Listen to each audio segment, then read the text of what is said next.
پہلی بات کہ جملہ کمالات کی جامع ہے حضور کی شخصیت، کوئی شک نہیں۔ اس میں وہ شعر جو ہے حسن یوسف دم عیسیٰ ید بیضا داری آنچ خوما حمد آرن تو تنہا داری، بہت صحیح ہے۔ حضرت یوسف علیہ السلام کا حسن حضرت عیسیٰ کے سانس کے اندر، پھونک میں جو تاثیر تھی، حضرت موسیٰ کے عصا میں، یہ ساری چیزیں آپ کو دی ہیں اللہ نے۔ جو تمام اچھوں کے اندر تمام اچھائیاں ہیں، وہ ساری اچھائیاں آپ میں جمع ہیں۔ البتہ یہ بات جان لیجئے، میں تجزیہ کر کے آپ کو بتا رہا ہوں، حضور کا مرتبہ اور مقام بیان کرنے کی کوشش آپ کی توہین پر منتج ہوتی ہے۔ وجہ کیا ہے؟ اگر آپ کسی کے مرتبہ مقام کو اس کے اصل مقام کے مطابق بیان نہیں کر سکتے تو کہیں نیچے ہی گریں گے نا۔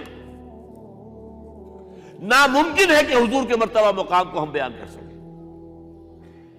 سیدھی سی بات ہے، کسی ڈاکٹر کا کیا مقام ہے اپنے فن میں، وہ ڈاکٹر ہی سمجھ سکتا ہے نا۔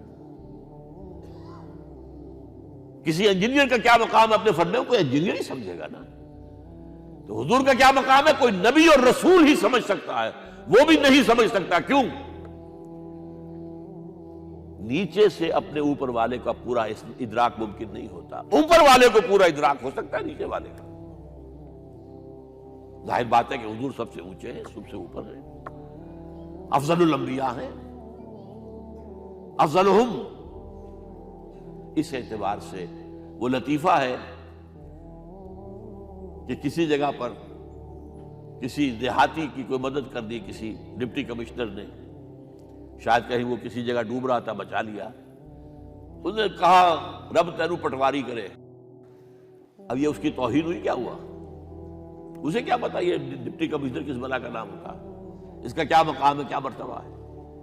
تو حضور کے مرتبہ اور مقام کو کسی درجے میں جاننے والے صرف انبیاء ہیں، کلی طور پر جاننے والے صرف اللہ کی ذات ہے اور کوئی نہیں۔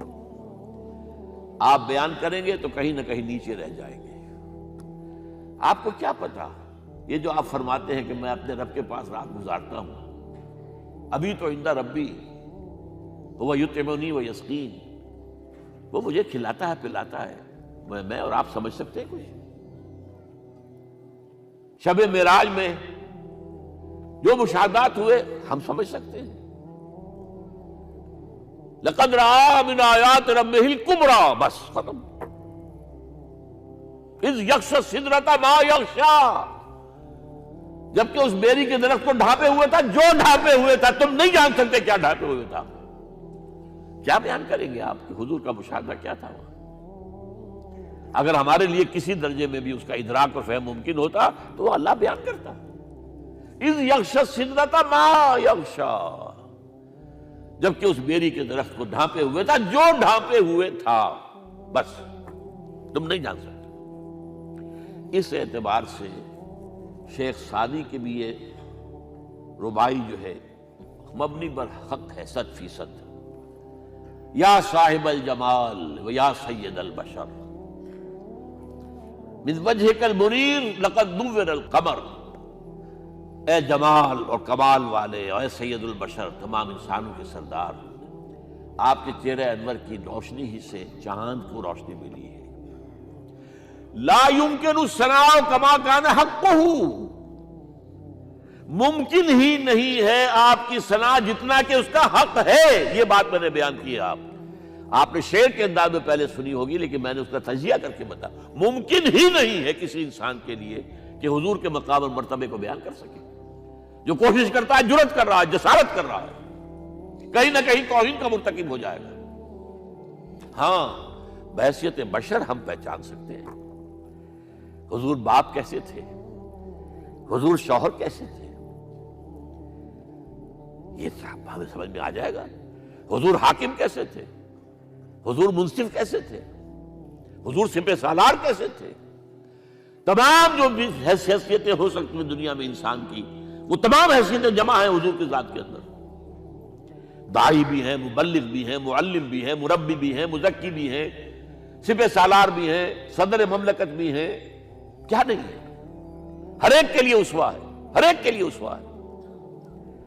صرف ایک نوٹ کر لیجئے، نقطہ آ گیا ہے ضمنی طور پر، آپ کے اسوے میں ایک خلا ہے صرف. آپ کہیں گے میں توہین کر رہا ہوں، بات سمجھ لیجئے میری.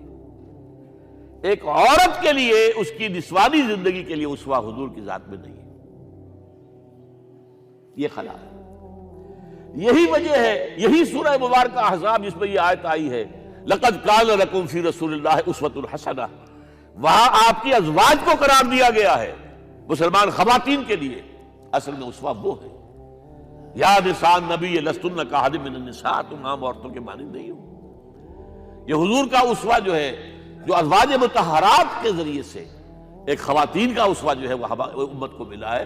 باقی کوئی انسان جس حیثیت میں بھی ہو، آپ اندازہ کیجئے 5 وقتہ امام بھی مسجد نبوی کے محمد ہیں اور خطیب بھی محمد ہے صلی اللہ علیہ وسلم. آج ہمارے ہاں 5 وقتہ امام کوئی اور ہوتا ہے. بڑی مسجدوں میں خاص طور پہ مغرب عشاء اور فجر کے اور ہوتے ہیں، ظہر اثر کو ایسے رکھاتے ہیں.